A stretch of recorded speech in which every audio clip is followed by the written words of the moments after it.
Z10ME இது சீனாவால் உள்நாட்டிலேயே தயாரிக்கப்பட்ட முதல் தாக்குதல் ஹெலிகாப்டர் ஆகும். இதன் உருவாக்க பணிகள் 1994ஆம் ஆண்டு தொடங்கின. தற்போது இது நவீன தொழில்நுட்பங்களுடன் செயல்படுகிறது.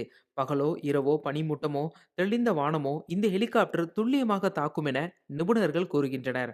ஆனால் இது பற்றி இப்போது பேசப்படுவது ஏன்? சீனாவில் தயாரிக்கப்பட்ட Z10ME ஹெலிகாப்டர்கள் பாகிஸ்தான் ராணுவத்தில் சேர்க்கப்பட்டதை ISPR எனப்படும் பாகிஸ்தான் ராணுவத்தின் மக்கள் தொடர்புத்துறை அதிகாரப்பூர்வமாக அறிவித்தது. அமெரிக்காவிலிருந்து 3 அப்பாச்சி தாக்குதல் ஹெலிகாப்டர்களை இதற்கு சில நாட்களுக்கு முன்னர் தான் இந்தியா வாங்கியிருந்தது குறிப்பிடத்தக்கது. இந்தியாவிடம் உள்ள அமெரிக்கா தயாரித்த அப்பாச்சி ஹெலிகாப்டர்களுடன் ஒப்பிடுகையில் சீனாவின் இந்த ஹெலிகாப்டர்கள் எப்படி இருக்கும்? அதிநவீன வசதிகளுடனான Z10ME ஹெலிகாப்டர்கள் எல்லா காலநிலைகளிலும் பகலிலோ, இரவிலோ துல்லியமான தாக்குதல் நடத்தும் ஆற்றல் கொண்டது என நிபுணர்கள் கூறுகின்றனர். Z10ME ஹெலிகாப்டரில் பொருத்தப்பட்டுள்ள ரேடார் மூடுபனியிலும் வெகு சிறப்பாக செயல்படும். இந்த ஹெலிகாப்டரின் துப்பாக்கிகள் ஹெல்மெட் மவுண்டட் சைட்ஸுடன் இணைக்கப்பட்டுள்ளன. அதாவது இது ஒரு நகரும் ஆயுத அமைப்பாகும். பைலட் எந்த திசையை பார்த்தாலும் துப்பாக்கி தானாக அந்த திசையில் சுடும் என்கிறார் பாகிஸ்தானின் ஓய்வு பெற்ற air commander Muzammil Jibran. Defence security ஆசியாவின் கூற்றுப்படி Z10ME ஹெலிகாப்டரின் அதிகபட்ச வேகம் மணிக்கு 300 கிலோமீட்டராக உள்ளது. போயிங் நிறுவனத்தின்படி அப்பாச்சி ஹெலிகாப்டரின் அதிகபட்ச வேகம் மணிக்கு 279 கிலோமீட்டராக உள்ளது.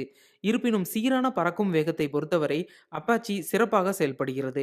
பாகிஸ்தானிய பாதுகாப்பு ஆய்வாளர் சௌத்ரி ஃபாரூக்கின் கூற்றுப்படி இந்த ஹெலிகாப்டரில் பல வகையான ஆயுதங்களை பொருத்த முடியும். இதில் 16 ஆன்டி டேங்க் வழிகாட்டி ஏவுகணைகள், 32 டியூப் ராக்கெட் பாட்கள் மற்றும் TY-90 எனப்படும் வானிலிருந்து ஏவக்கூடிய ஏவுகணைகளை பொருத்தலாம் என அவர் கூறுகிறார். அதே சமயம் அப்பாச்சி ஹெலிகாப்டர்கள் ஒரே நேரத்தில் 16 டேங்கி எதிர்ப்பு ஏவுகணைகளை ஏவும் திறன் கொண்டது. இதன் கீழே பொருத்தப்பட்டிருக்கும் துப்பாக்கியில் ஒரே நேரத்தில் 30 மில்லிமீட்டர் அளவுள்ள 1200 தோட்டாக்களை லோட் செய்ய முடியும். முசாமில் ஜிப்ரானின் கூற்றுப்படி Z10ME-யின் இன்ஜினின் புகை வெளியேற்றும் அமைப்பு கிடைமட்டமாக இல்லாமல் 45 டிகிரி கோணத்தில் பின்புறமாக சாய்ந்துள்ளது. இதனால் இதன் ஹீட் சிக்னேச்சர் எனப்படும் வெப்ப அடர்வு கணிசமாக குறைகிறது. இதன் காரணமாக எதிரிகளின் ரேடர் அல்லது வெப்பத்தை உணரும் கருவி இந்த ஹெலிகாப்டரை கண்டுபிடிப்பதில் சிரமத்தை சந்திக்கின்றன என அவர் கூறுகிறார். ஆனால் இந்த ஹெலிகாப்டர்கள் இதுவரை எந்த போரிலும் பயன்படுத்தப்படவில்லை. அதே சமயம் அப்பாச்சி ஹெலிகாப்டர்கள் பல போர்களில் பயன்படுத்தப்பட்டுள்ளன. இதன் நிரூபிக்கப்பட்ட செயல்திறன் மற்றும் நம்பகத்தன்மையின் அடிப்படையில் அப்பாச்சி முன்னிலை பெறுகிறது. பாகிஸ்தான் ராணுவம் முதலில் AH-1Z வைப்பர் ஹெலிகாப்டர்களை வாங்க திட்டமிட்டது. 2015இல் அமெரிக்கா இந்த ஒப்பந்தத்தை